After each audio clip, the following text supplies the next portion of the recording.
Cela pourrait sembler un peu dur, mais voici une vérité que la plupart des femmes trouvent vraiment attirante. 95,7% des femmes y sont sensibles. Cela peut paraître audacieux ou même controversé, mais c'est une vérité que beaucoup d'hommes ont trop peur d'admettre. Ce n'est pas quelque chose que vous apprendrez dans les films, les émissions de télévision ou même à travers les conseils d'amis. Le véritable secret de ce qui rend les hommes attirants va bien au-delà de la logique ou du raisonnement. Si vous vous êtes déjà intéressé à la philosophie stoïcienne, vous comprendrez que cela ne consiste pas à jouer des jeux ou à chercher l'approbation constante. Pourquoi les gentils gars finissent souvent ignorés? Ce n'est pas une question de paraître parfait, c'est quelque chose de beaucoup plus puissant. Restez avec moi et vous verrez bientôt ce qui distingue vraiment un homme moyen de ceux que les femmes trouvent irrésistibles. Salut, ici c'est Olivier. Je suis là pour vous aider à développer un état d'esprit stoïque afin de maîtriser vos relations avec les femmes et de prendre le contrôle de votre vie amoureuse. Si vous êtes prêt à passer à un niveau supérieur, cliquez sur le bouton « S'abonner ». Commençons. Le mythe de la gentillesse comme clé de l'attraction. Depuis leur plus jeune âge, beaucoup d'hommes apprennent une formule simple pour conquérir le cœur d'une femme. Soyez gentil, soyez toujours disponible, écoutez ses problèmes, résolvez-les. Tout devrait alors bien se passer, n'est-ce pas? Après tout, un homme bon, fiable et attentionné devrait gagner le cœur de la fille, non? C'est l'histoire que la société nous raconte. Mais voici la dure vérité. Ce n'est qu'une partie de l'histoire. Le gentil gars finit souvent ignoré ou, pire, coincé dans la friendzone. Pourquoi cela arrive-t-il? La réponse est simple, bien que douloureuse. Les femmes ne sont pas attirées par un homme qui cherche constamment leur approbation. Bien sûr, elles apprécieront sa gentillesse et respecteront son dévouement. Mais ces qualités seules ne déclenchent pas la passion ou le désir. Pensez-y un instant. Pourquoi les hommes qui semblent faire le moins d'efforts, ceux qui ne courent pas après les femmes, semblent-ils toujours attirer le plus d'attention? Qu'ont-ils de plus que les autres? Le suricate et le lion, une métaphore puissante. Prenons une métaphore simple pour illustrer cela. Le suricate et le lion.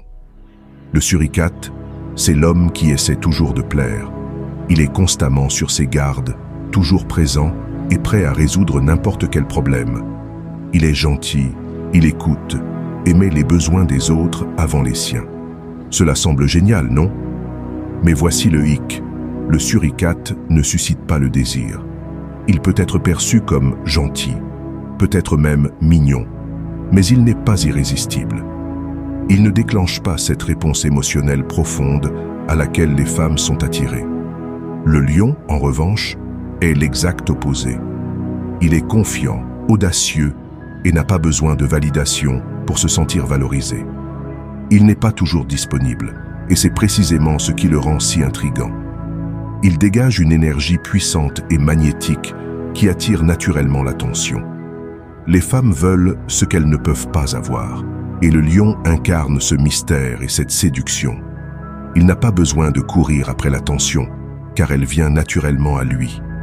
Le suricate est sûr, prévisible et confortable, tandis que le lion est excitant, captivant et irrésistible.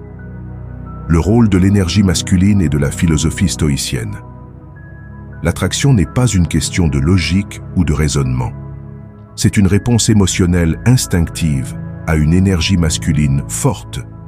Cette énergie déclenche la confiance, le respect et un désir profond. Alors pourquoi le gentil gars ne crée-t-il pas le même impact émotionnel? Parce qu'il manque ce que les femmes recherchent vraiment, l'intensité, la passion et une connexion qui va au-delà des apparences. Le suricate est fiable, mais il n'est pas inspirant. Il est prévisible, et bien que cela puisse être réconfortant, ce n'est pas particulièrement excitant. Première étape, arrêtez de chercher l'approbation. Prenons un moment pour être honnête. La première étape de ce voyage est probablement la plus cruciale, et c'est quelque chose que beaucoup d'hommes négligent. Arrêtez de chercher l'approbation. Cela peut paraître simple, mais voyons pourquoi c'est bien plus difficile qu'il n'y paraît. Combien de fois vous êtes-vous retrouvé à faire des choses pour les autres, surtout pour des femmes, juste pour obtenir leur approbation? Vous vous mettez en quatre pour être le gentil gars, plaire, résoudre leurs problèmes, être celui qui est toujours là pour elles. Vous pensez, si je fais assez, si je donne assez, si je leur montre combien je suis attentionné, alors elles verront ma valeur. Mais voici la dure vérité. Faire des choses pour quelqu'un ne vous rend pas précieux. En fait, c'est souvent le contraire. La valeur d'un homme ne vient pas de ce qu'il fait, mais de qui il est. Pourquoi cesser de chercher l'approbation est essentiel. Si vous cherchez constamment la validation à travers vos actions, vous placez votre valeur entre les mains des autres. C'est un jeu dangereux. C'est comme essayer de construire une fondation sur du sable. Elle changera toujours et vous laissera instable. C'est ici que la philosophie stoïcienne entre en jeu. Une des idées fondamentales du stoïcisme est de vivre en accord avec sa véritable nature, en acceptant sa valeur sans chercher une validation extérieure. Plongeons dans une qualité puissante et irrésistible, la confiance. Mais attention, je ne parle pas de cette fausse confiance superficielle du genre « regardez-moi ». Je parle de cette véritable confiance, profonde et enracinée, qui émane de l'intérieur. Celle qui ne cherche pas à prouver quelque chose, mais qui repose sur la certitude de savoir qui vous êtes. Avez-vous déjà rencontré quelqu'un qui dégage une confiance sans même prononcer un mot? Leur énergie semble captiver tout le monde. Ils n'ont pas besoin de clamer à quel point ils sont formidables. Leurs actions parlent pour eux. Vous ne savez peut-être pas pourquoi, mais vous êtes attiré par eux. C'est de cette confiance dont je parle. La vraie confiance vient de l'intérieur.